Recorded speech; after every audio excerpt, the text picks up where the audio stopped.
अचूक प्रमाणात अगदी खुसखुशीत अशी खवा पोळी कशी बनवायची ते आपण बघू। 2 कप खवा घेतला आहे। मंद आचेवर फिरवत त्याला आपण भाजून घ्यायचं आहे। थोडंसं पातळ होईल, नंतर त्याचा घट्टसर असा गोळा बनेल। तो एका प्लेटमध्ये आपल्याला काढून घ्यायचा आहे आणि पूर्णपणे थंड करायचा असा गोळा बनेल। त्याच्यामध्ये 1.5 कप मी पिठी साखर टाकलेली आहे।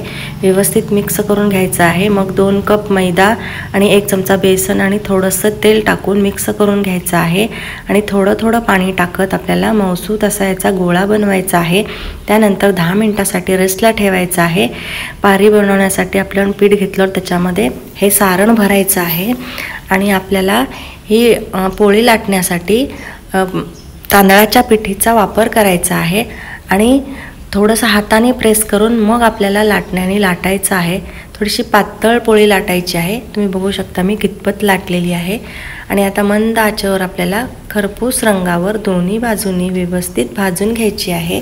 वरून तूप टाकायचं आहे आणि पोळी छान खमंग भाजली की आपल्याला ती एका जाळीमध्ये काढून घ्यायची आहे, कारण खाली पाणी सुटणार नाही आणि खूप दिवस ही पोळी टिकेल।